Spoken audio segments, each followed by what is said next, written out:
Donald Trump, the President of United States of America, has made yet another important announcement. He has effectively imposed 50% tariffs on Indian goods. And to give us more information on this development, I have my colleague Rishabh joining us on the phone line. Hi Rishabh, could you please give us more details on this? Right, Malika, what we're picking up is the fact that basically Donald Trump has delivered on his promise of substantially hiking these tariffs on India. Definitely the con being here, India's energy and defense purchases from Russia, and that is something that is clearly the major contributor of tension between India and US when it comes to trade talks. So we're seeing an effective 50% tariff on all Indian goods. Remember, sectoral tariffs of about 50% were already being imposed on steel and aluminium goods from India to the US. About 25% was already being imposed on auto parts. And now we're seeing an additional 50% being imposed on the rest of the goods. So effectively, whatever is being sent from India to the US will be charged a 50% tariff. That's what we're picking up. This basically gives us more clarity in terms of what the penalties were. So remember, last week, Trump had specified that India will face 25% tariffs plus certain penalties for its relationship with Russia. And that has now come for effectively doubled tariff from 25% to 50%. That's what we're picking up now. We're waiting on official reactions to pour in from the government, yet to see what sort of action they will be taking to support exporters in such an environment. So we are keeping our eyes peeled on that. Right. So definitely reiterating the fact that the breaking news of the hour currently is that Trump is to impose additional 25% tariff on goods from India. And now I have my colleague Tamanna joining us on the phone line. Hi Tamanna, could you please go ahead and give us more information on this? Yeah, so actually we have to understand the context of this, Malika, more than anything else. Trump is using this tariff war and this tariff stick to attack Russia, essentially. And this is where India is getting dragged in the middle of it. He has reiterated lies and untruths on calling India the tariff king and high extent of tariffs. In fact, the Indian government has also busted those myths and the myth that India is the only one who's importing crude from Russia. In a very detailed response, just about 48 hours ago, you will recall, we put out details on why these are simply double standards. The amount of fuel and LNG that the European Union imports from Russia has been overlooked. America's own imports from Russia on various minerals, etc., have been overlooked. In fact, a question was asked to U.S. President Trump on this, that what about America's imports from Russia? And he says, oh, I have to get back to you on that. So I'm saying that India has busted all these claims one by one, calling out the double standards and the hypocrisy of America when it's pointing fingers at India for importing from Russia. What about all of the items that America imports from Russia? In fact, a question was posed to U.S. President Trump on this by an Indian journalist, to which he had no answer. He said, I don't know about this. Let me get back to you on it. Now, instead of getting back to the question on what America imports from Russia, he's gone ahead and slapped these additional tariffs of 25%. What's becoming clear over here is that President Trump seems to be infuriated by the fact that India is not kowtowing to this bullying like a lot of other nations may have. Effectively, the tariff rate does go up to 50%, but now we've seen Trump go back and forth on his claims several times. We'll have to see what it is at the end of the day and whether there's more room for negotiations. Just one more point that I want to add, Malika, is that just a few hours ago, there was an announcement that Prime Minister Modi will be visiting China on the 31st of August and meeting with Xi Jinping. It's very possible that President Trump has woken up in the morning, seen this news, and then maybe just put out this social media post. So we have to see how this all pairs out. I'll just wrap up this comment with one last point of what Nikki Haley tweeted out and posted just about 12 hours ago, where she urged President Trump that even if you're upset about high tariffs, etc., which by the way is not the truth, just look at how you are behaving with India and China. China has been given a 90-day pause on tariffs while negotiations continue. Why are you behaving like this with a trusted ally? Now, that really is the question. This is not the kind of response that any nation will expect from a trusted ally. Right, Tamanna, thank you so much for explaining that in such great detail. And before we actually go ahead and cover this story, I would first like to thank our Ask Profit guests, Girish Sadani, and our other guests, our fundamental guests as well, Sarvendra Srivastav, our technical guests. Thank you so much for joining us this evening. But we will be covering Trump's tariff story in greater detail. But Tamanna, back to you. Okay, we've lost Tamanna in the meanwhile, but as she highlighted that this is a major step, and Trump is sort of perhaps going really, he is intensifying tariffs on India. But I have my colleague Hiral also joining us on the phone line at the moment to comment on this particular development. Hi Hiral, please go ahead. Hi. Malika, so clearly, this is a major step that Trump has taken, because initially we were talking about 25%. Now you're talking of an additional 25%, which brings it to 50%. Now, when you talk about India-US trade relations as well, India-US is one of India's largest trading partner. And if you have to talk about data as well, India's exporting nearly goods worth $81 billion to the US, and this is a number that was back then in 2024. And US accounted for nearly 17 to 18% of India's exports as well. So clearly, India does have a trade surplus with the US, and the potential impact, initially when we spoke about 20%, we were talking of around $31 billion, which was a potential loss of around $31 billion. And now when you're talking about 50%, we can actually ascertain how much that will be, because it could actually go up to almost in that range of around 60 to $100 billion in terms of the potential export loss as well on the back of the tariffs.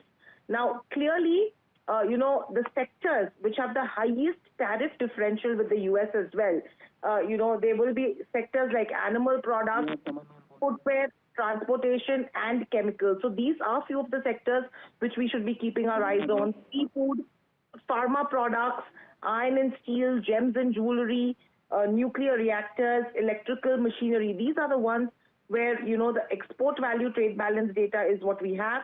And based on the tariff differential, these will be impacted. Auto and auto ancillaries is also a sector with high exposure to the US. Pharma, we've already spoken about earlier. And the impact in terms of the EPS per company is also going to be probably in double digits. So this is a major move, and a 50% tariff is going to mean a major impact in terms of the export-oriented companies, Malika. Right, Hiral. Thank you so much for giving us that insight as well. But we have my colleague Tamanna Inamdar, the managing editor of NDTV Profit, on the phone line back again. Hi, Tamanna. Please continue. We would like to get more comments and insights from you. Yes, I believe we have Mr. Shashank online. If we do, what the thing to ask, Malika, and to understand is what really is the impact for India. And at 25% of tariffs, the impact being penciled in by most economists was between 0.2% to 0.4%. Now, assume that you will have a 50% tariff, which is frankly a far-fetched assumption. From what we've seen in the Trump presidency thus far, all through this calendar year and from April onwards when this tariff saga started, Malika, was that Trump makes these tariff calls and then comes back on it. He's done that with pretty much every nation. And it's likely that at the end of this negotiation, it will happen with India as well. Having said that, what's the most that it will impact the Indian economy is something that the market will look at tomorrow as well. And one of the things that could have some impact is on specific sectors. So you saw pharma having a bad day today. You might expect continuing pain in the pharma sector tomorrow, and pharma stocks, especially stocks with the high exposure to America and exports to America. You can see textiles also having some of that pain as well. But more and more investors are digesting this as more of Trump rhetoric. So you might see some weakness when markets start trade tomorrow, but then don't be surprised if it does settle in. I'm also waiting to hear what India says. And in fact, let me go to Mr. Shashank on this. His former Foreign Secretary, Mr. Shashank. Hi, Tamanna here. Great to speak with you on, at an important day and in the middle of what is clearly a tariff assault. And that truly is the question. How do you think India should and will respond? I don't think India is going to respond in kind. It will only try to find alternative markets where it can supply commodities at a lower tariff. And also it will try to continue negotiations with the Americans so that more equitable arrangement can be arrived at, because in the long term, these policies don't really help the American economy also. I think it's more personal to President Trump and his advisors. And this is a very old philosophy which was there around the time of the Second World War, that by raising tariffs, you can somehow improve your terms of trade. Later on, the Americans were the ones who worked very hard to lower the tariffs and other non-tariff barriers through GATT and WTO mechanisms. But now I can understand that they are in a difficult position because their economy is not doing that well. And temporarily their economy is doing much better because of these tariffs which are being imposed. And many countries have accepted the unilateral opening of their markets to America and accepting these high tariffs. So I think that way it is good for America because they have been able to get their, let's say, more of their friends. Only problem comes with their major trading partners.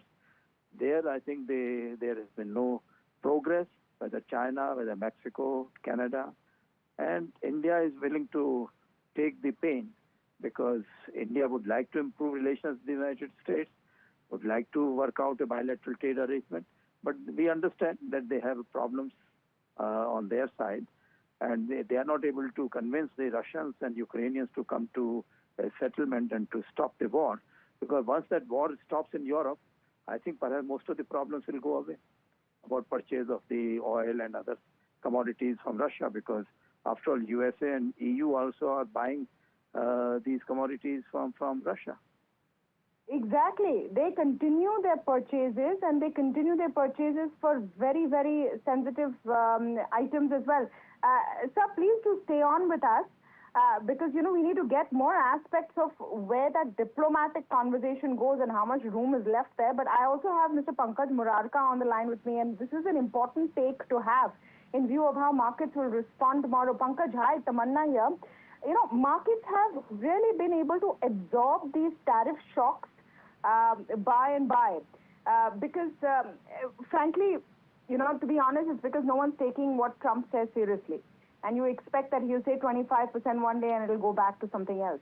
But now the ferocity with which he has been filing on these tariffs and has arrived at a 50% figure right now, how do you think we'll see the market reaction tomorrow? Well, there will be some knee-jerk reaction tomorrow, Tamanna, but all of us, as you rightly said, we know a lot of this is posturing and trying to play the hard ball to get the best deal. So, and all of us have seen how impulsive and unsophisticated gentleman the American president is. So, while there could be some short-term knee-jerk reaction, I still think that there is a deal between India and US, bilateral trade deal somewhere down the road, not in 4 weeks or 8 weeks, I'm not sure.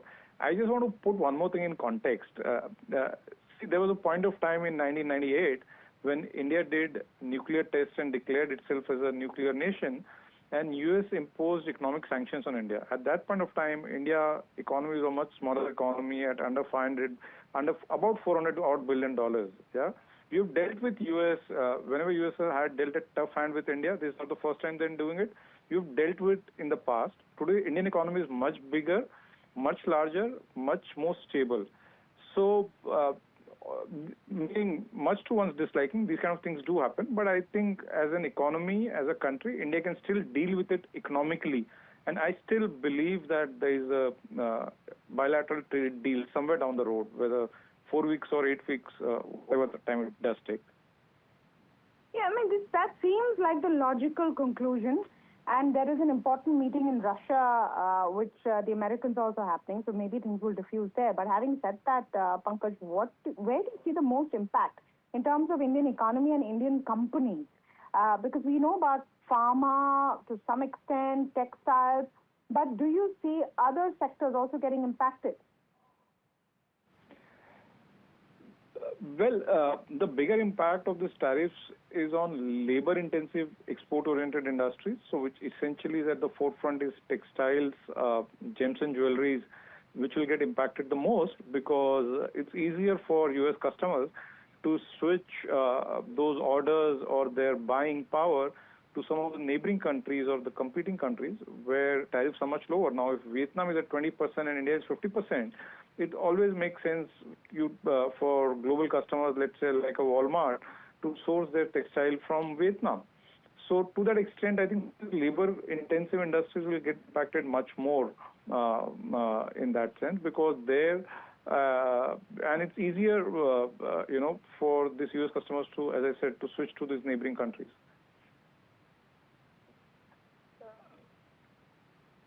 Sure. Pankaj, Hiral on this side, we were already talking about how the FPIs would also look at such a deal because in this month itself, you've seen FPIs who've gone ahead and sold worth almost 6,000 odd crores.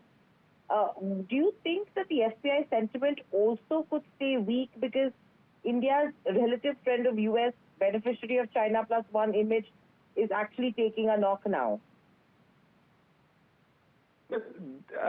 I still think I don't see this in any manner impacting long-term India-US relationships, and I don't see this influencing long-term investors. But yes, Hiral, you're right. When we talk about foreign flows, we also do get flows coming from ETFs, which are essentially short-term money or somewhat what we call hot money. And we could see some knee-jerk reaction and some outflows in India-driven ETFs, which can lead to some more selling for foreigners. So all of that can happen, meaning it's difficult to really predict what happens in the next 2 or 3 days. But I think there could be some knee-jerk reaction. All I can say is the sum total impact of this on the Indian economy at the economy level is probably about 50-60 basis points. Meaningful impact, but not something which will completely dislocate Indian economy. I'm just saying, presuming a hypothetical case that we have 50% tariff for the next 6 months, I still think India can do a 6% real GDP growth this year, despite these headwinds. Secondly, we also need to see, given the fact that India is a significant consumer and buyer of oil in international markets, what it does to oil prices, because I saw there was some initial spike in oil prices, and that could have a cascading impact on global growth as well. So I think there are many dimensions to it in that sense. And while, as I said, markets could react, have a knee-jerk reaction, but I still think that India's story. So absolutely, I think the knee-jerk reaction will come in. We'll have to see whether this is really turning into 50% or not. But I just want to go back to Shashank, if I can, on where is the room to negotiate right now when there is a daily, social media salvo. I'm just wondering what diplomats in the room even say to each other at the end of it. What can India now go further and offer to crack a deal that we haven't already in several rounds of negotiations? No, India can try to talk both to Russia and Ukraine and see what are the possibilities of ending the conflict. That's number one. Secondly, India can tell the Russians that we are coming under this 50% tariff wall. So please help us by reducing the price of the oil which you're supplying to us for some time. And that may be another way out. The third one would be to find alternative markets elsewhere and also negotiate deals with the other countries which are with other oil suppliers. America, unless it raises the prices very high, I think they might be also interested in substituting the Russian oil So one can try to find what are the possibilities from different countries and work on that basis, because I remember the Americans had told at one stage that now China can buy oil from Iran. So I presume that they would have no objection even India buying oil from Iran. So I think these are the various opportunities which we have to see. And then bilaterally with the United States, of course, our teams will continue discussions to see what best detailed negotiations results can be achieved at the course of our talks with them.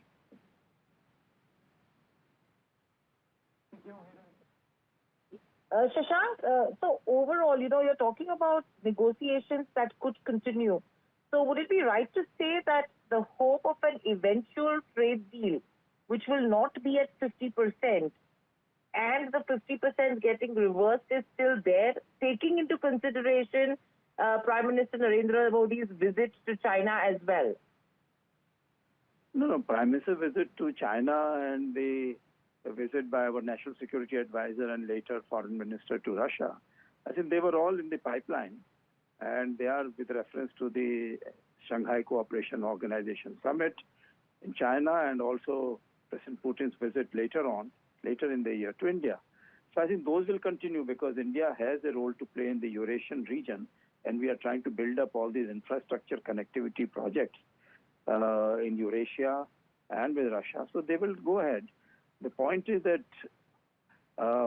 we will try to get the reductions in the tariffs, but I don't think India can do very much about it. If the decision is taken unilaterally by President Trump and his team, we just have to see what are the alternatives that we can find and try to see how best we can achieve the results that President Trump desires without losing our calm and achieving things in a manner which will be good for everyone. No, so just Shashank, just to get your take on that, I understand that this is part of SEO, and these kind of visits don't take place overnight. They're planned for months and months. But the fact that Prime Minister Modi is visiting China after the Galwan skirmish, after so many years, I think just creates a very important imagery as well at this time, isn't it? Doesn't this meeting now take on more significance?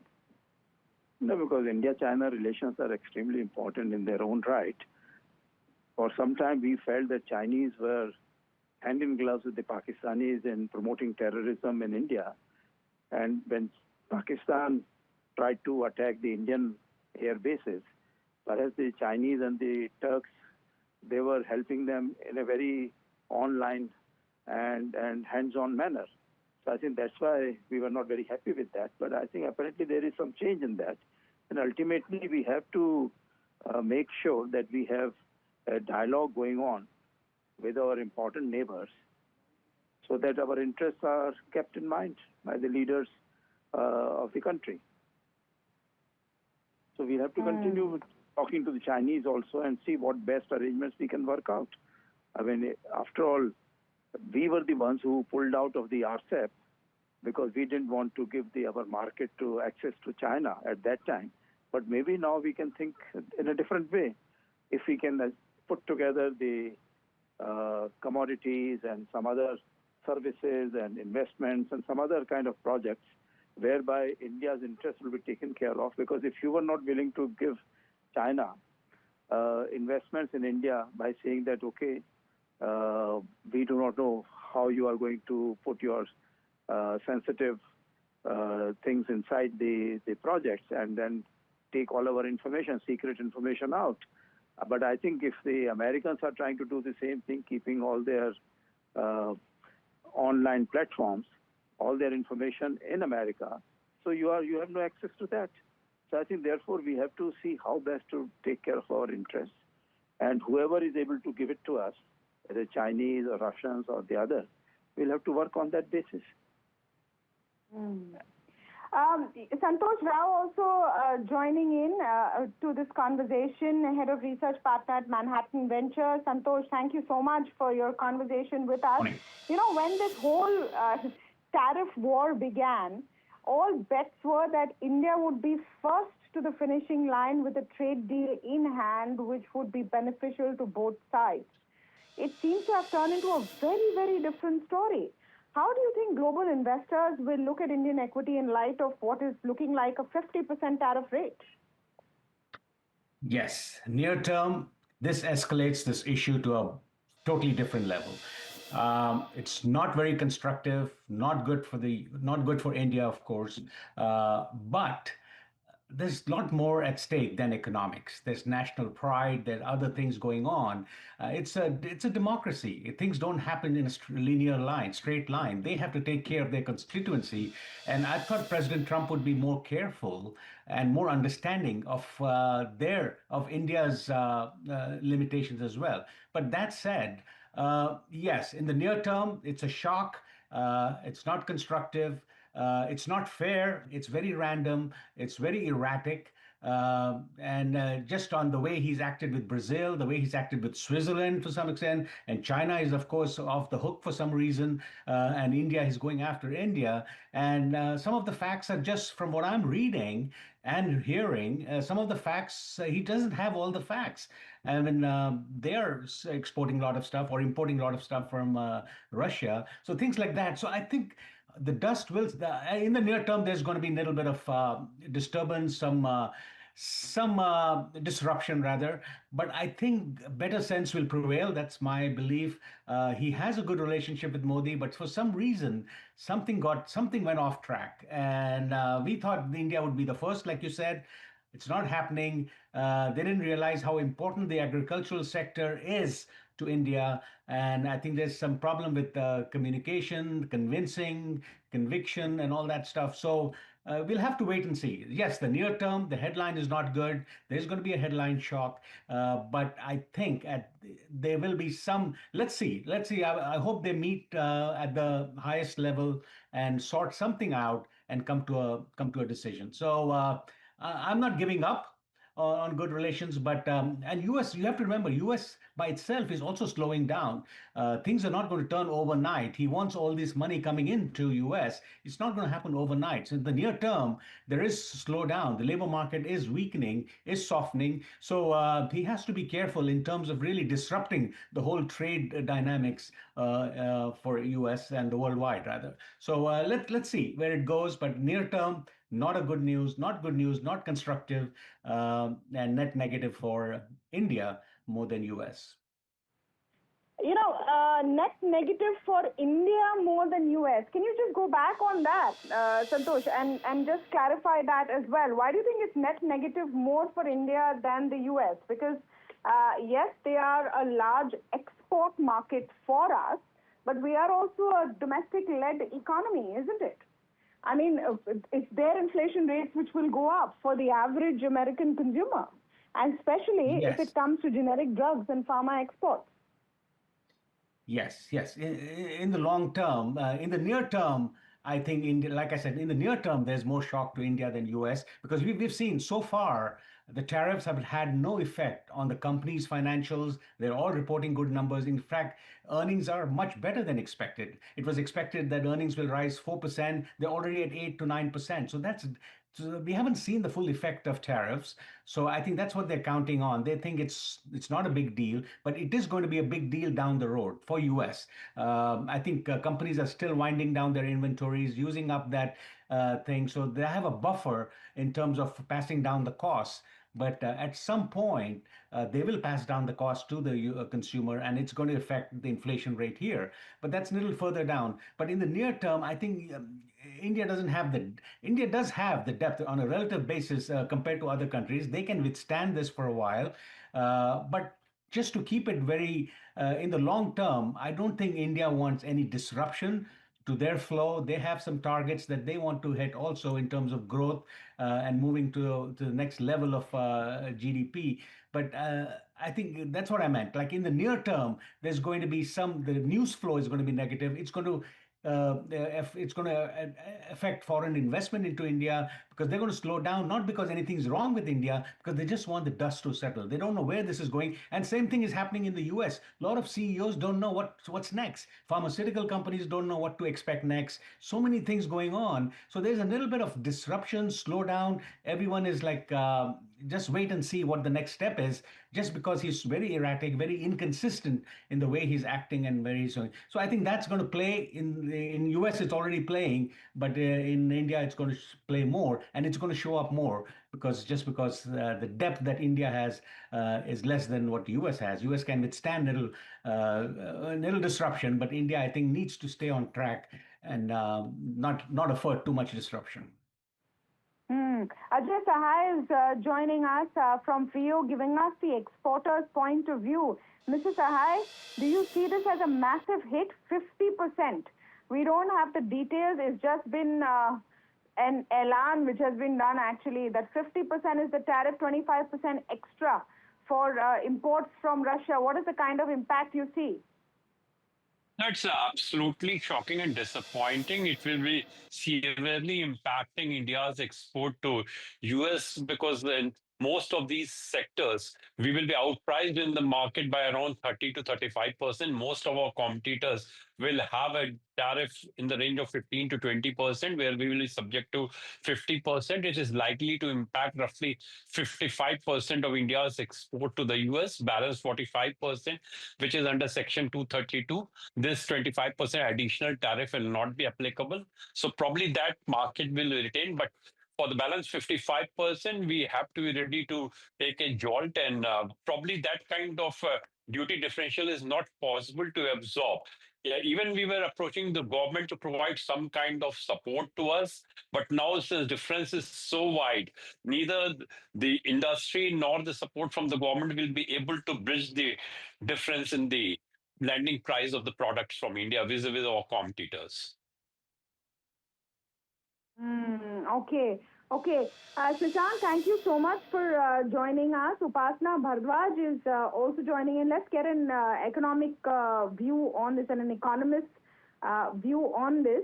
So this 50% comes in.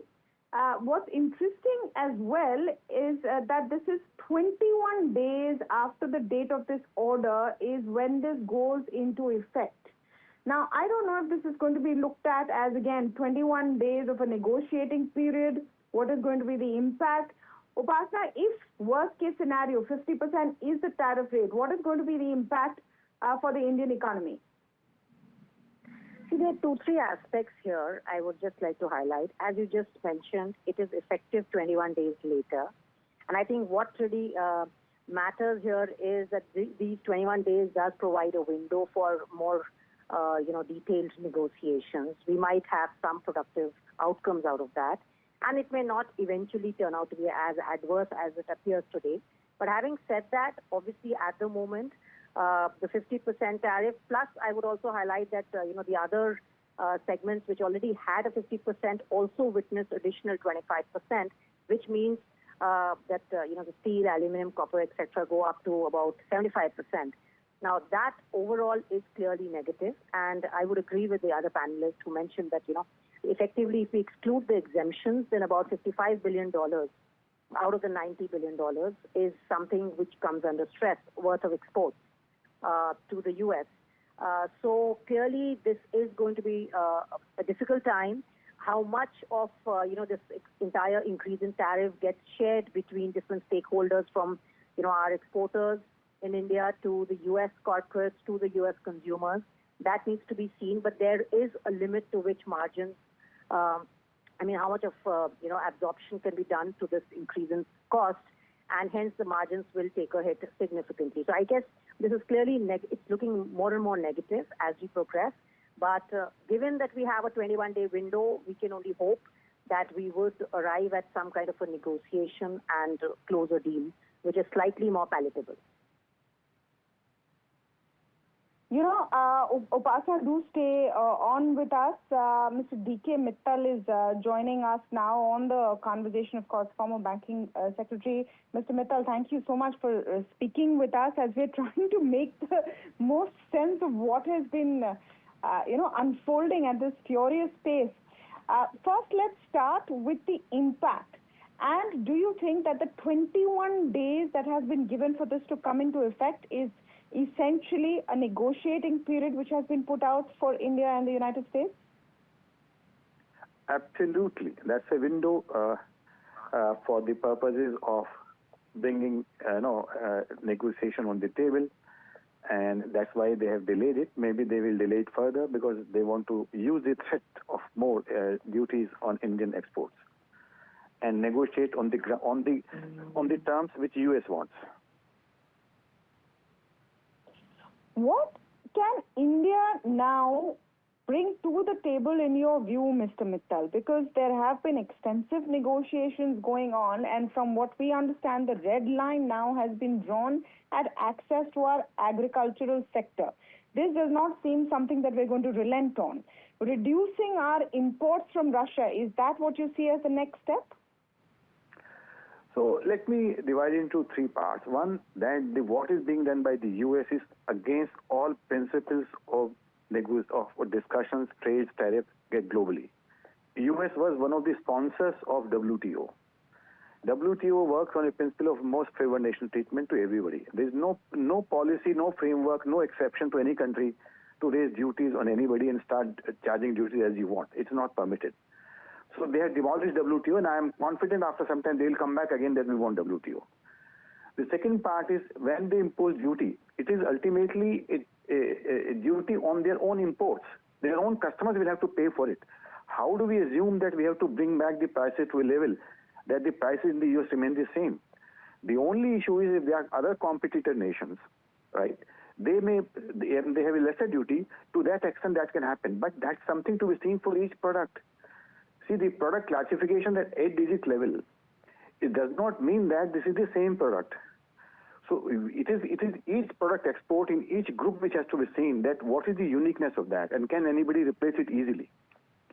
The third part is we have to look at the country's future. A short-term impact of whatever it is, and for whatever time Mr. Trump is imposing these duties, we should look at the long-term interests of the country. That is most supreme to all of us, all citizens, whether it is affecting me as a businessman individually, that's fine.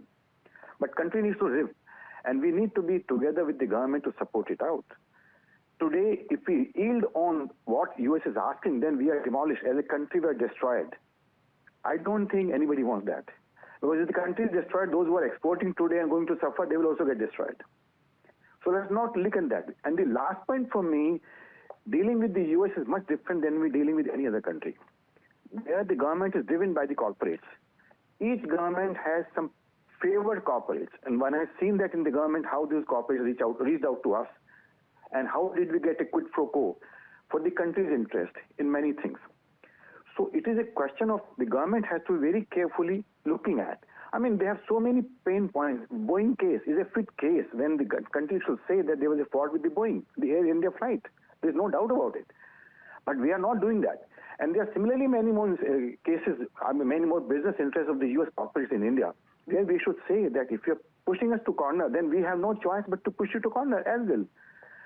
So, but the last point from me is let's not speak anything. I think the statement from MEA was not required. We should not provoke anybody. It wasn't required. It did not serve any purpose. Everybody knows the facts. Mr. Mittal, let me ask you on that. Let me just deep dive on that a little bit with you, sir. Why do you think that statement was not required? Because beyond the point, you have to stand up to a bully.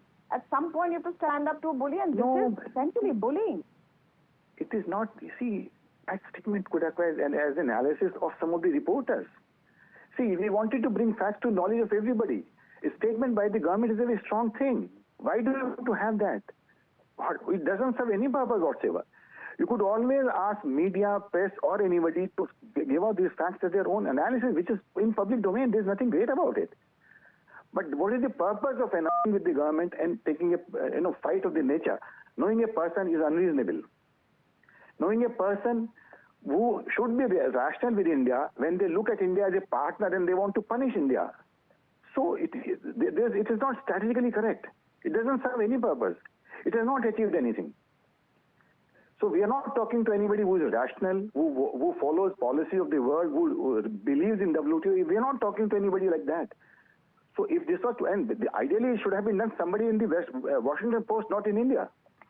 Why should we get it to see? These are the smart things to be done by us to manage, or maybe bring to Financial Times.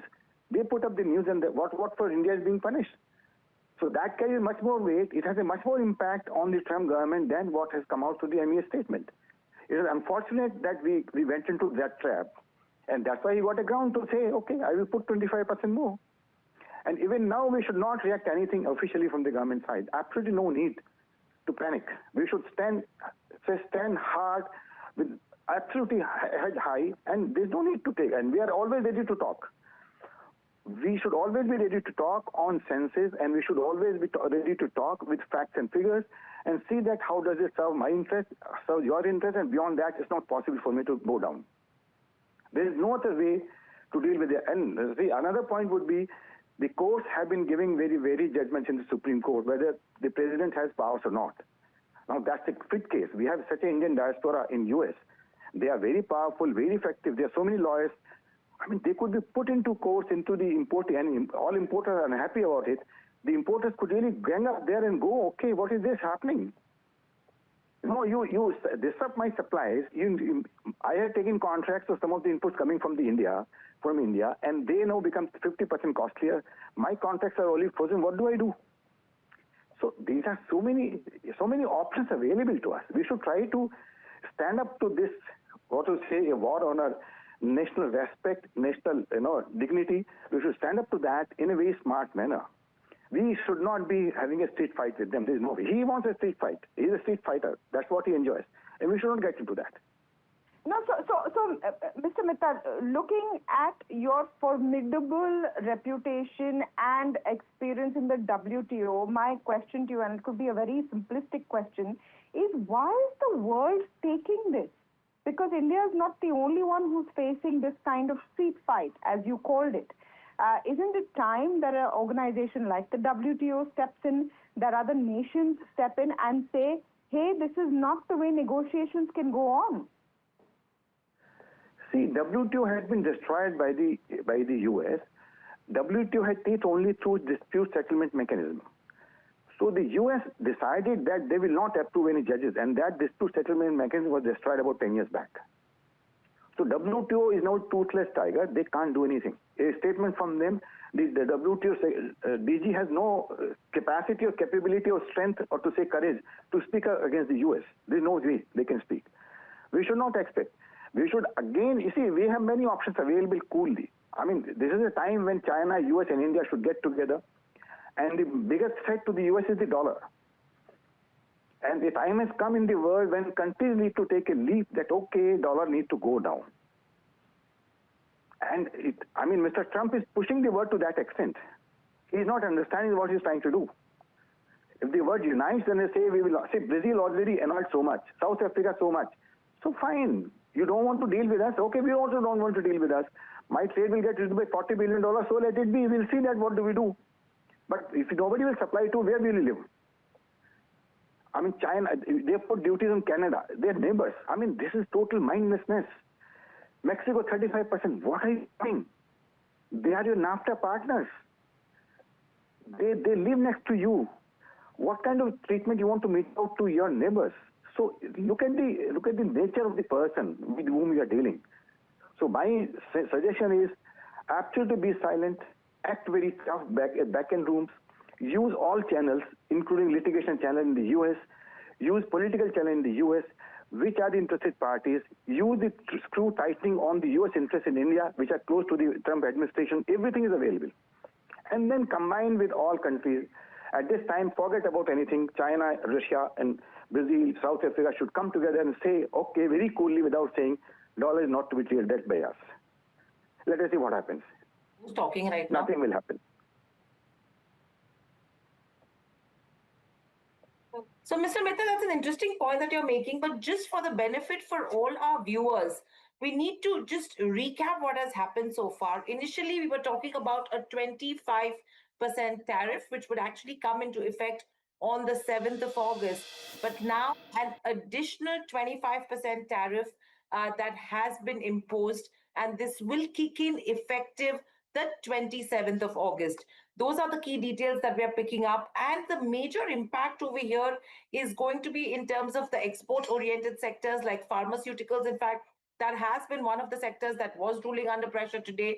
Apart from that, textiles, I think last 2 to 3 trading sessions have been really weak for this sector. And I think this was something that all of these companies were probably anticipating as well. And in anticipation of this, the pressure did continue. Overall, if you talk about energy companies as well, companies like Body Energies, Premier Energies, all of them are the ones, as you're seeing on your screens, which could potentially see an impact as well in terms of trade today. And the key is, how are FPIs going to look at India? Because we were talking about India as a friend of USA, a China plus strategy play for the FPIs as well. To get more details on this and how others are viewing it, we have Mark Chandler, Managing Director at Bannock Burn Capital Markets, joining in. Mark, welcome to the show and a pleasure to speak to you at NDTV Profit. My first question coming to you is an additional 25% tariff.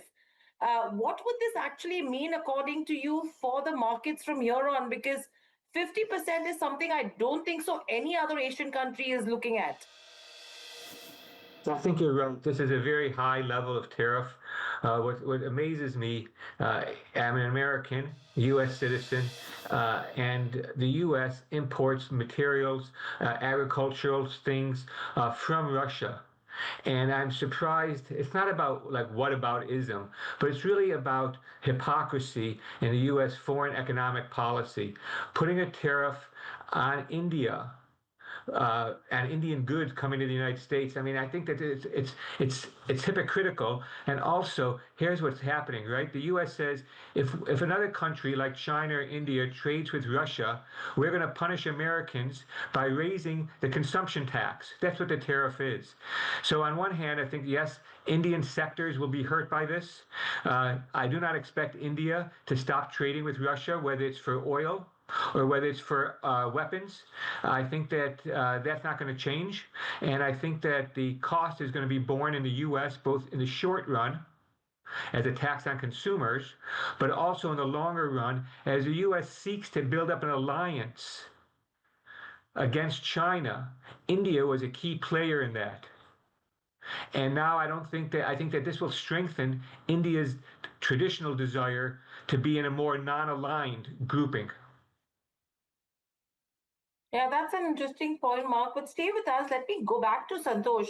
Santosh, you did mention in the previous point as well that this will somewhere slow down the way FPIs are looking at Indian markets. Do you think there is a potential where the FPI who slow down investments in India will be in sectors which are export oriented, which have exposure to the US? But will that churn happen where FPIs will then start betting on India's growth story from a domestic perspective, sectors which have high domestic exposure only?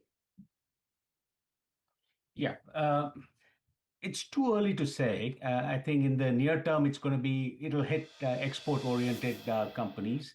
But you know what? I was just listening to everybody. I, I, I just don't see how this can go on. I know all the countries are waiting for things to calm down. I think India was the first to really resist US so aggressively.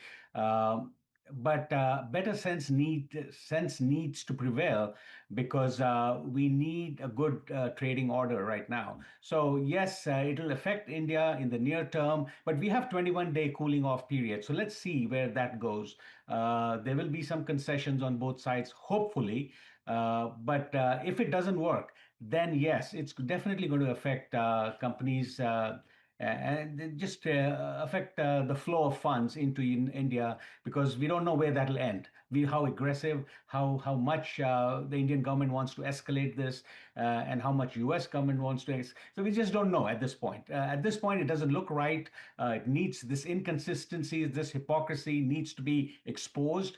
Hopefully something will prevail, some sense will prevail, and maybe even Prime Minister Modi gets involved at some point at the Trump's level and then kind of sort it out. So we don't know yet. But right now, the way things stand is just not right. it has a negative flow, a negative effect on the whole information, on the headlines, on everything. So we don't want that total disruption at this point. So let's wait and see. So it's really too close to call, but export-oriented countries companies will definitely get impacted a lot.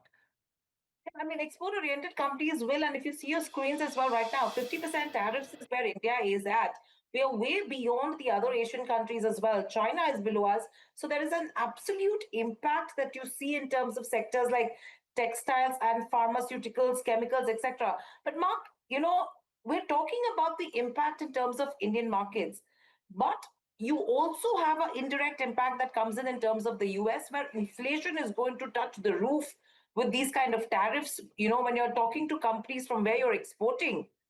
How are you seeing that aspect of it, and how do you see Donald Trump really looking at it? Thank you. First, I would say that one element that we haven't included, of course, is Russia itself. And the U.S. has a deadline of Friday for Russia. So if Russia announces a ceasefire on Ukraine, then these extra tariffs that the U.S. has imposed on India and possibly China might not come into fruition. I think you're right as well. Since last Friday in the U.S., we've been focused on the jobs market and the likelihood that the Federal Reserve will have to cut rates in September. However, next week, we get the latest U.S. CPI reading. And to your point, for the third consecutive month, headline U.S. CPI and core CPI are likely to rise.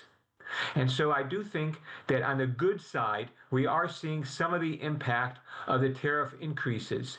Yes, it's true that some businesses like Japanese automakers have eaten by narrower profit margin some of the cost of the tariff. But we see a number of U.S. consumer type companies like Walmart talking about raising prices to cope with the higher tariffs. So I do think that this is what the Federal Reserve is concerned about. On one hand, the tariffs are a big tax on consumers. That is a depressant on the economy. On the other hand, the tariffs increase prices, not only those imported prices, or the prices of imported goods, but also domestic producers are raising their prices because they can. And so we are looking at somewhat firmer U.S. CPI readings. Right. Mark, let me also get at Peter Cardillo, Chief Market Economist at Spartan Capital Securities. Peter, welcome to NDTV Profit. A pleasure to speak to you as well. I think a couple of days ago on NDTV itself, you clearly made a comment saying that you don't believe these tariffs will be long lasting, and it's not to the best interest of India and not even to the United States. Now, after that comment that you made that time as well, we're talking about a 50% tariff. What would you have to say now? I say the same thing. I just think it's a tactic to get India to negotiate a trade deal. And I think the key point here is that President Trump wants India to buy American oil. And I think, this extra 25% tariff, which brings it up to 50%, is likely to give the Indian government an incentive to make a deal and to purchase oil from the United States. Look, this is, in my opinion, is not going to be long lasting. This will wreck the Indian economy. It will cause inflation. It will cause job losses. And to a certain degree, it just creates more protectionism if these tariffs go in for a long period of time. That's not to say that they're not going to be in place for a month or two, but I think at the end a trade deal will be announced, and I think India will be purchasing American oil. That's the whole essence of this extra 25% oil. So it's just a question of time, and I think when you escalate a war of words coupled with action, it generally leads to an end. And the end is usually a good ending. So I think there will be an agreement. And I think India has no choice at this point. And so it's just a matter of time. Would it be right to say that the next 20 days, because the deadline is the 27th of August, will be used as negotiating days between India and the USA? And by the time we again come back to the 27th August deadline, there would be a rejig, would probably be no 50% tariffs as well. Yes, I think so. I mean, I believe that that there's a better chance of the tariffs not going into fruition, and that a deal will be struck. And I think this whole tactic of increasing tariffs, obviously, you know, will bring about a trade solution. And that's not only going for India, that's going to mean for other countries as well. So it's just a matter of time. Quick question, Peter, I have is in terms of the trade-off that you mentioned about that, US wants India to buy crude from the US and probably reduce their exposure with regards to where Russia goes. What is that trade-off that India will have to do on that front, number one? And number two, what's that major differential that one should actually pencil in from a pricing perspective as well? Well, I think the trade-off is going to be oil. And I think that India will begin to purchase American oil. Now, I think that, that President Trump is not going to want them to totally not buy Russian oil. I don't think that's the case. But I think it has to reach a happy medium. And that happy medium, I think, will be negotiated. And if that happens, that's not to say that there won't be tariffs, but they're not going to be at 50% or at 25%. They might be closer to maybe 10 and 15%, and not at levels that would totally wreck the Indian economy. Peter, hi, Tamanna here, and great to speak with you. I don't know if I heard snatches of your commentary out of context, but let me ask you in any case.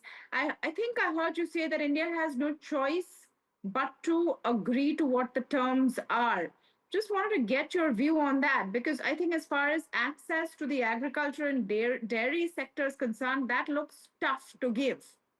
Where could this negotiation actually go in your view?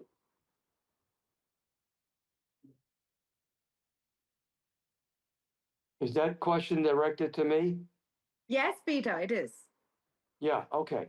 I think it begins with oil and, of course, pharmaceuticals. As you know, President Trump has not yet imposed the tariffs on pharmaceuticals. He says that they will be announced shortly within the next week or so. And so I think that's going to be another blow. And that's, a big part of the Indian economy. So it revolves down to two sectors, and that is pharmaceuticals and oil.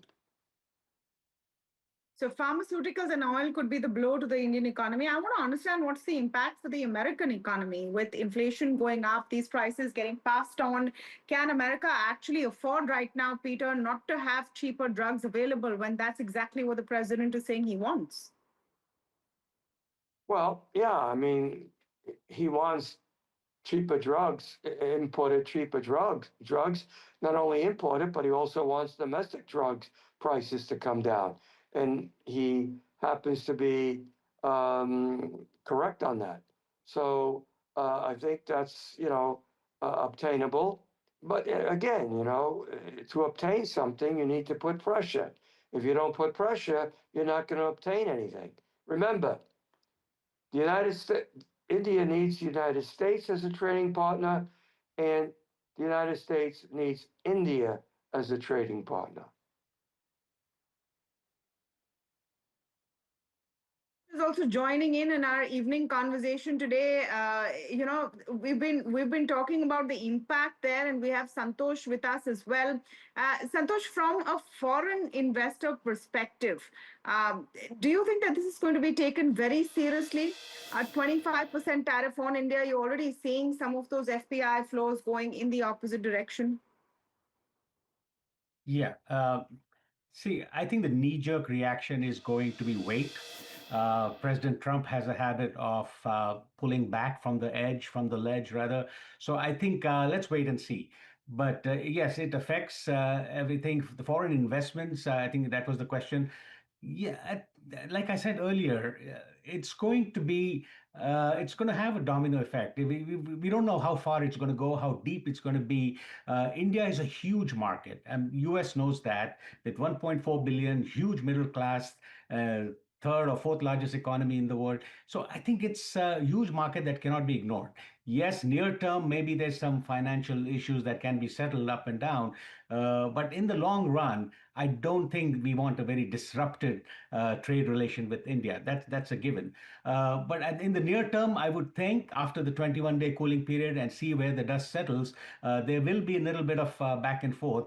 But really, tariffs is really okay. It's a one-time adjustment. You start work around it. Normally, it's a one-time price hike maybe, and then everything settles around that. So let's wait and see how much impact it has. India, it does, for the pharmaceutical sector is huge in India. So many things are huge. The jewelry business is huge in India. You don't want that totally disrupted. But I think we have some cushion, or rather, the India does have some cushion to kind of ride this out in the near term. But over in the long term, I think there will be some kind of a median, some kind of a line that settles, and there will be. The main thing I would say, the bottom line is both nationalist leaders need an off ramp.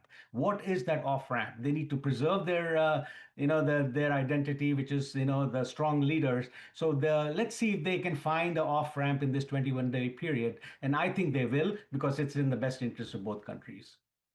Santosh, will the markets think like that, and therefore could there be a sharp reaction to the equity markets because of a perceived earning loss?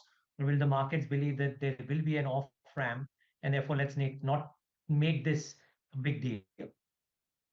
Yeah, even the Indian market, the U.S. market, I don't think is impacted as much with this one-off thing going on between India and U.S.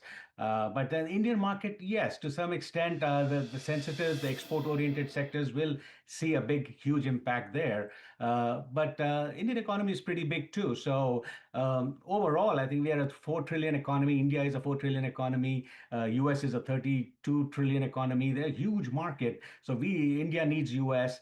and to some extent, U.S. needs India as well in terms of the talent that comes out of India and all the other areas as well, technology. So there is some mutual interest. Yes, in the near term, I can see if this escalates, if the rhetoric escalates, everything goes on, we need the tempers to cool. And once sanity prevails, I think the market will come to terms with this thing. There will be some kind of an adjustment there. I mean, we've seen that with China. It started off, he said 140%, and now this and that, up and down. And he still doesn't have, he just has a framework. He doesn't have any deal there. So that needs to be settled as well. So with just going by China example, I think it'll be ratcheted down a little bit, and we'll come to some kind of a common ground where both countries can live with this. Peter, what's your sense? I mean, one is there a common ground in the annual in the next 21 days cooling period, or do the markets, Indian markets in particular, or investors in particular, say that, okay, let's maybe not be on the bullish side until we find a solution to this? Well, I think, as your previous guest said, knee-jerk reaction is going to be negative, obviously. But you can see here in the States, the market's basically brushing this off, because I think the market is interpreting what we're saying is that an agreement will be reached, and it will not mean devastation for the Indian economy, and nor will it mean that we lose a trading partner. So again, I think within the next 20 days, 21 days, some sort of a deal will be reached. And we'll just have to wait and see. But I think all signs point to that.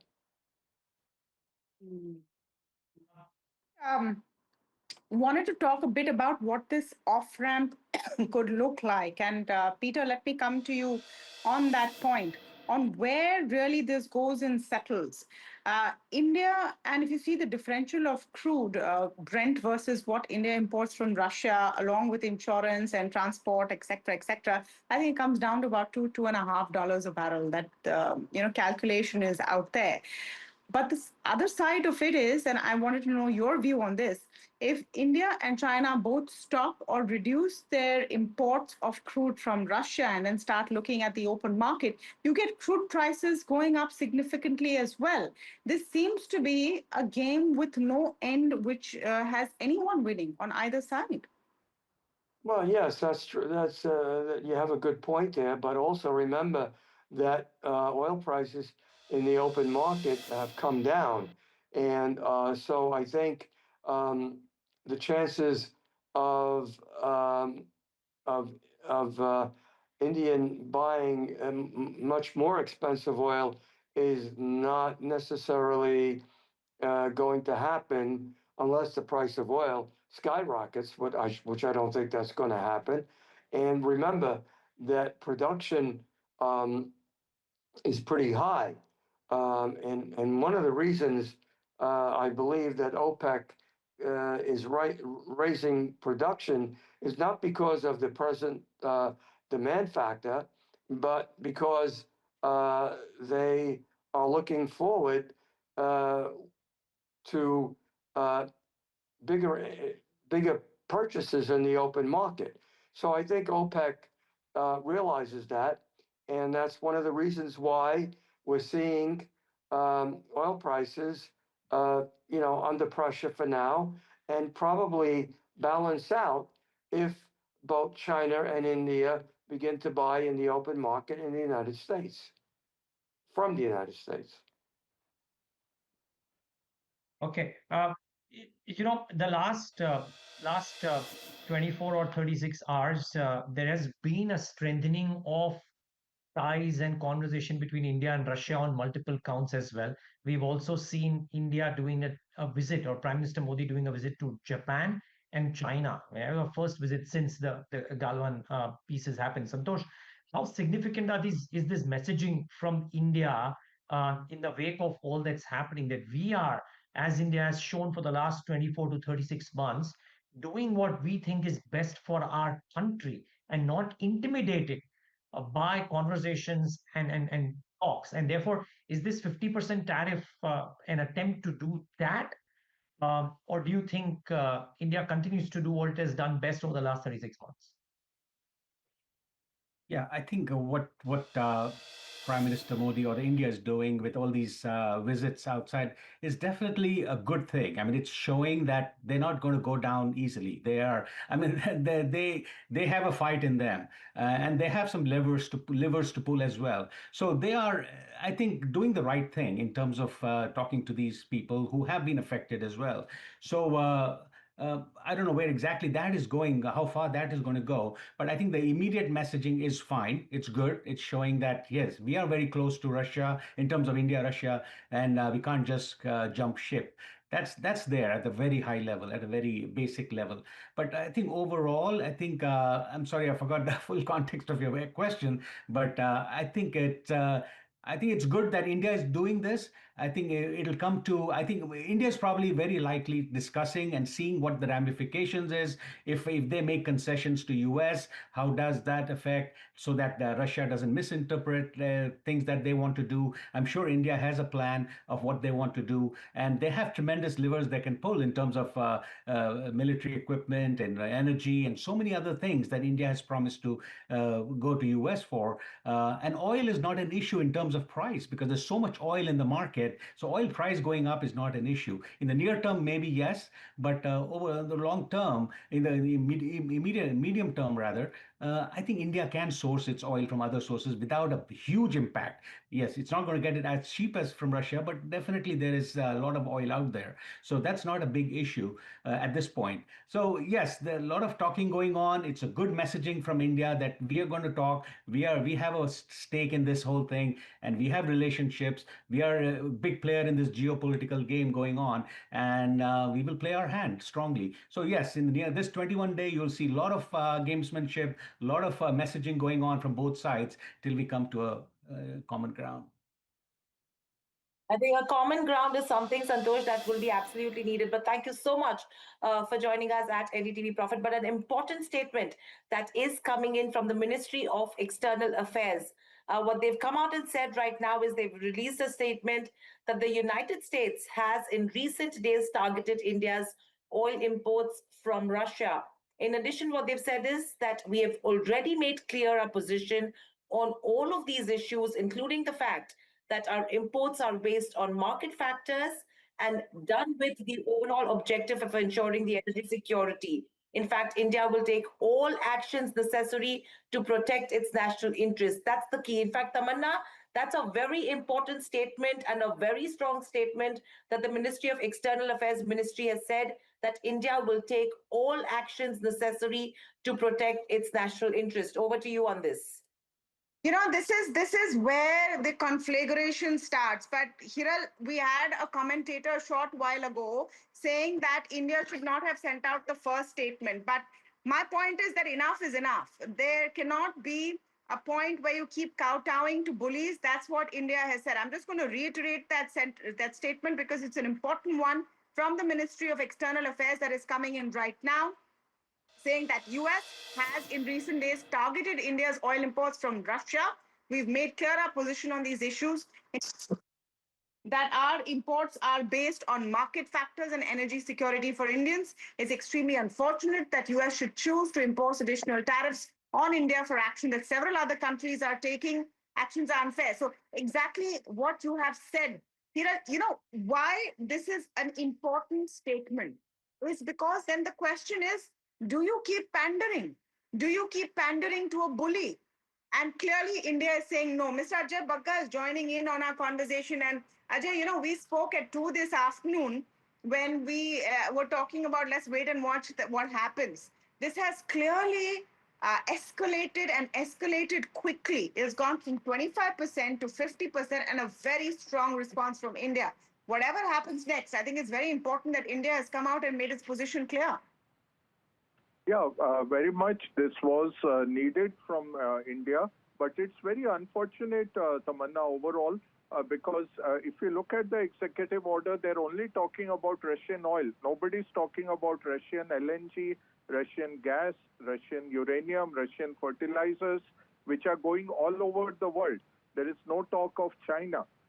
So singling out India like this, it is not the way friends are treated. What Nikki Haley said yesterday comes even more in a even more starker way.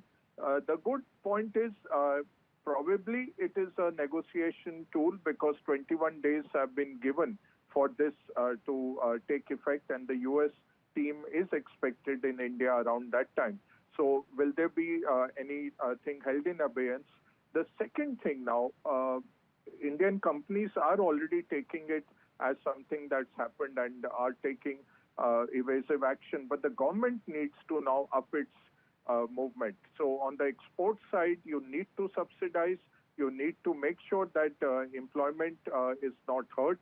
Because of this, there will be cancellation of orders or orders won't come in for Christmas. We'll have to look at that. And second, to see how these goods can be placed in the domestic market by giving some GST waivers, by putting in some schemes so that the Indian domestic consumption goes up. We have 15 crore people who are on par with European consumers. These kind of goods can be absorbed in the Indian economy. But you need to give a fiscal stimulus, you need to bring in GST cuts, and you need to protect these exporting companies. Move in and do that. I think that is what is expected of the government. In terms of immediate impact, Ajay, what is the kind of hit that you think we will see on the market? And I'm looking at the gift nifty right now. So you're clearly going to open with some gap down tomorrow. Do you see this panning out, and where do you see the most impact? Yeah, see, it was getting, more or less discounted in the markets because Trump, had talked even about 100%. Basically, after 30%, Tamanna, it doesn't matter whether it's 100, 200, he can make it 5,000% also. It's irrelevant. So market had largely discounted, and being discounted at 25%, you knew what is manageable, what is not manageable. At 50%, most of the companies don't have margins like that. It does not make sense to do that business. So basically, it stops. So where we were saying at 25% tariffs, maybe the hit will be about $12 to $15 billion of Indian exports to the US stopping. I think now a big chunk gets stopped out. At 50, it just doesn't make sense. No importer will be able to bear that cost. No consumer will pay that higher price. Pharma and semiconductors are out of it. Today, Tim Cook is going to be in the White House. Apple has already announced they are going to put $600 billion into plants in the US. And that was the big question being asked to Tim Cook, that Trump is going on hitting Indian smartphone imports. How do you look at that? He just deflected that question. Smartphones and pharma for now are not covered by this. So 25 billion is safe. On the 50, nearly the entire 50 is under risk. So, but good news is pharma companies were being hit already. We have seen the underperformance. You've seen the auto ancillary companies, chemical companies, all who are exporting into the US.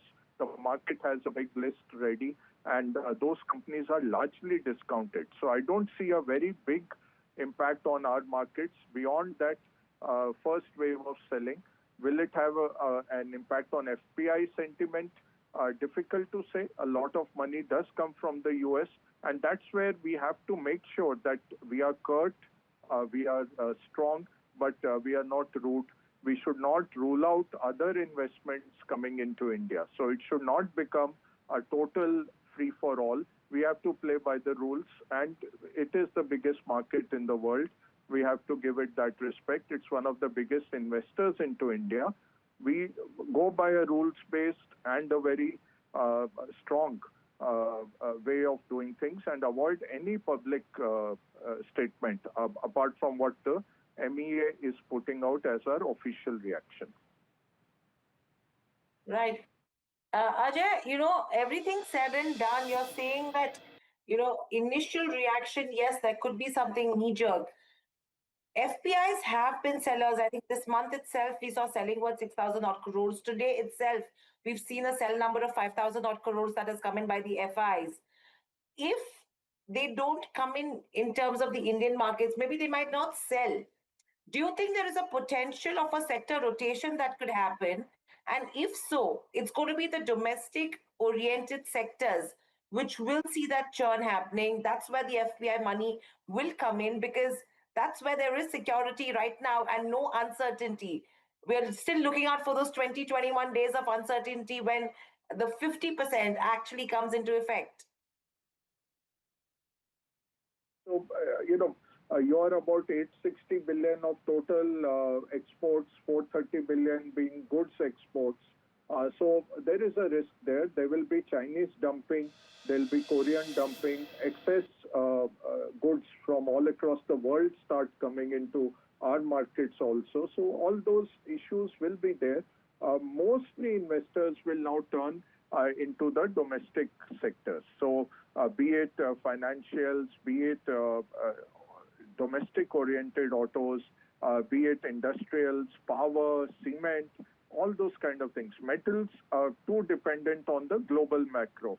And if these kind of things happen, he's talking to the fourth largest economy. It's not some small, country sitting on some remote island that is being, talked about. So these ramifications normally have broader second order, third order impacts. So I would not rule out FPI impacts, but there is enough and more money around the world, be it Japanese money, be it Korean money, be it European money. We have to build that faith. People know that we have a rule of law, we have property protection in India, we have investor protection, but the government now needs to move with reforms. There's 42 lakh crores standing as income tax notices sent out to people. GST has not been cut, even though now you're making 1,90,000 crores a month. Mr. Bagga, it's actually a point that I think it's a point that I think our next guest also wants. And I actually have a question to you, Mr. Bagga, on whether this brings about geopolitical shifts on alignments as well. But since we're on the topic of sectors and themes, let me just get in Gurmeet Chadda in for the conversation as well. Gurmeet, great having you. Thanks for agreeing to talk. And what do you think is the impact? Let's start with the micro first, Gurmeet. What do you think is the impact here? Do people take a risk off? Do fund managers like yours wait for an opportunity to invest, or do you realign portfolios from having a large export focus to maybe a more domestic focused portfolio? So these, I think, 20 above 25%, whether it is 50 or 75, virtually the commercial viability isn't there. I don't think so. The trades will happen. So this is not the time to really discuss, which themes. Obviously, the listed names in textiles and gems and jewelries, selectively auto will get impacted. Also, the deadline is 21 days. So I am of the camp. I don't think so. 50% will stay. I think this is hard and hard negotiation. A lot of bit condescending also. So very disappointed. The language used is as if you are talking to as Ajay Bagga sir also said, some island or a sort of small country. This is not the language you use for your stronger allies. And whom are you choosing against what? So very disappointed, to be honest. But I don't think so. These rates will remain, and I think there will be a broader impact. I think the FPI impact would be there, as Ajay said. Already, we have witnessed relentless selling by FPIs. They are already 92% shorts. So I think somewhere we have made an error by raising capital gain taxes at the wrong time when economy was slowing down. At the same time, not cutting taxes on the GST front despite making enough noise around the budget. So I think time to basically do some back channel checks. I think the rate will get revised, and in the interim, just stay light. I don't think so. You should react on everyday news and order, and it will be 21 days before it sets in. And for now, just avoid the spaces which are impacted. Just, that point is well taken. But I don't see a lot of downside, Neeraj. Also, I'm sticking my neck out here saying that I think there's a lot of negativity in the market around this, and this in few days from now probably some reversal will happen on the tax. I'd like to question that. There was a note which said that if indeed these rates stay as they are, that's about 25% means a 5% impact on the MSCI India universe. So assuming that for now, because it's 50, I know you said that it will not last. You're assuming that for now, because it's 50, there is mathematically a 10% EPS impact. You don't think that brings the market lower by at least 2-3%? 2-3% needed can happen even without any tariff order. Let's say you have bad earnings from couple of large cap sites, which is what been the case. A lot of the sideways movement in India or the correction, which happened because of other reasons than tariff. Tariff only came into the picture now.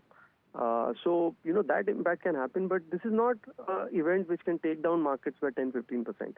Yes, a few percentage basis points sentimental impact will happen, but there is a second, third order impact, because on FDI flows, there could be some tomorrow pressure put on other nations also where US has a deal. So I personally think this is, the financial systems and trades are built on trust. And if you use trade as a leverage and your currency as a leverage, even the reserve status at some point of time will get challenged. So there are a lot of long-term damage which US will also incur. So I'm still of the camp that sense will prevail.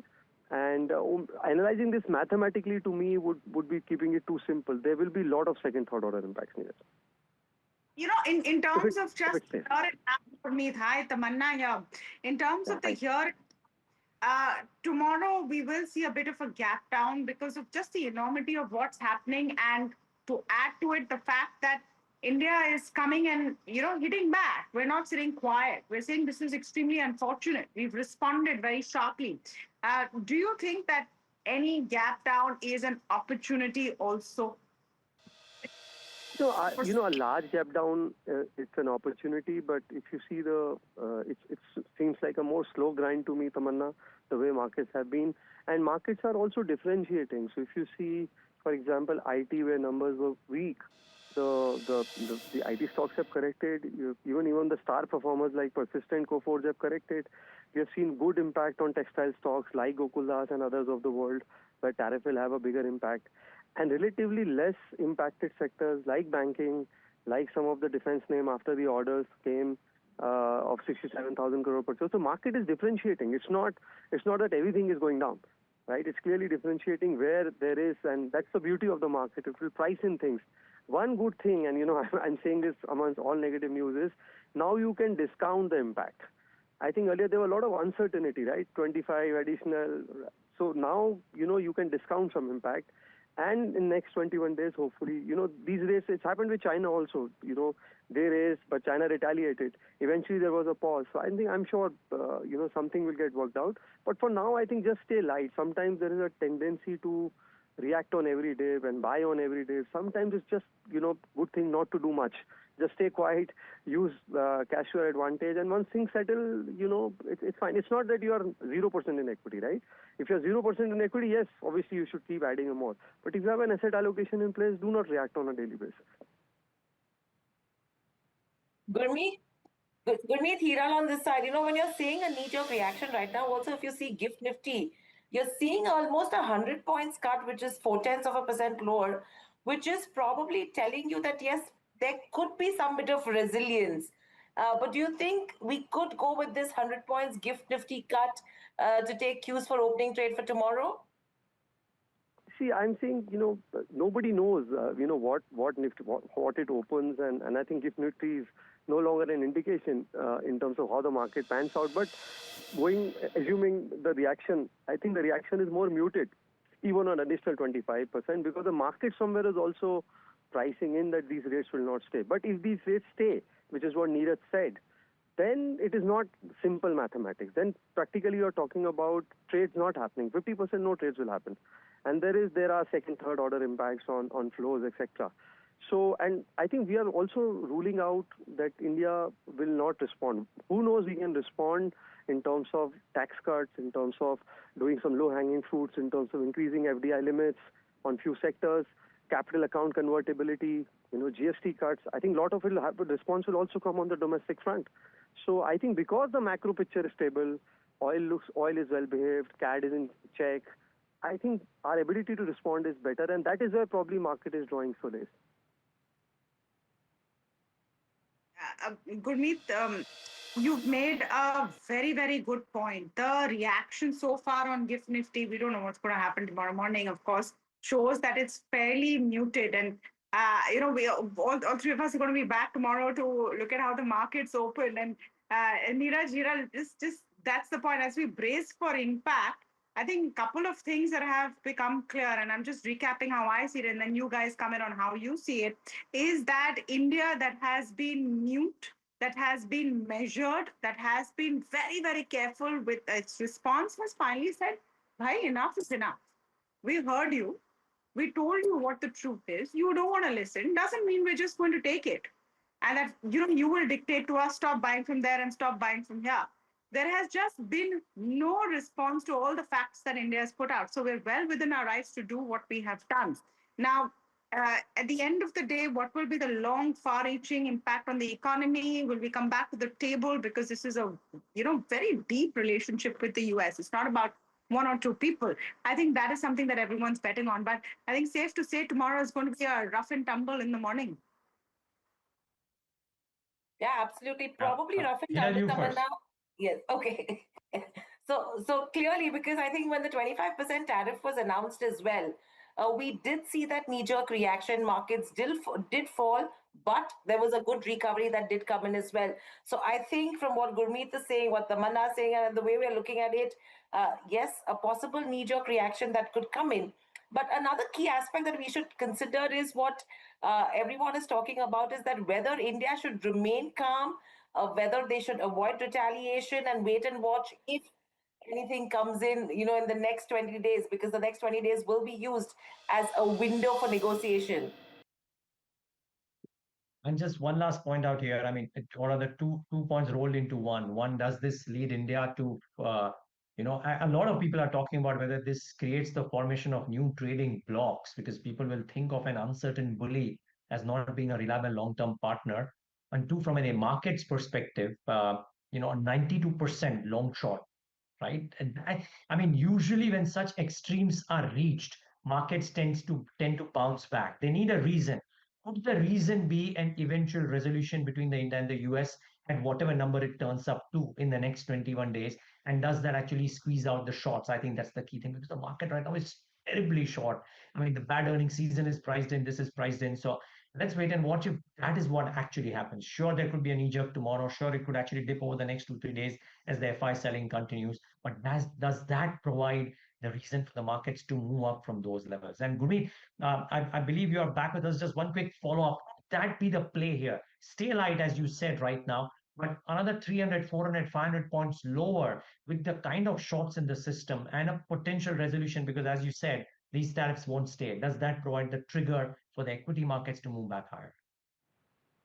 It can, Neeraj. And, as I said, I don't see, any long-term picture changing for India, but it's just that I don't think so we should react on a daily basis. One thing I'm getting more bullish, though I'm an equity fund manager, is gold. I'm of the camp that, once you create doubts in the system on the kind of leverage you can use, whether it is dollar, whether it is trade, etc., I think the reserve currency status will undergo some shift. Obviously, it is very long-term. Nothing's going to happen overnight. But I think as an investor, I would be now very interested in, looking at precious metals also.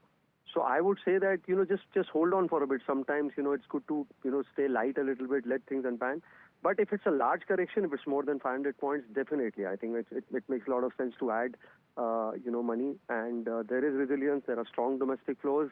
And I think, and I'm not ruling out very, very strong domestic measures taken to counter this temporary shock. Yeah, most certainly. For export-oriented companies which get impacted, for the domestic consumer, and lots more. So, by the way, we've unpacked a bit of this between all of us here.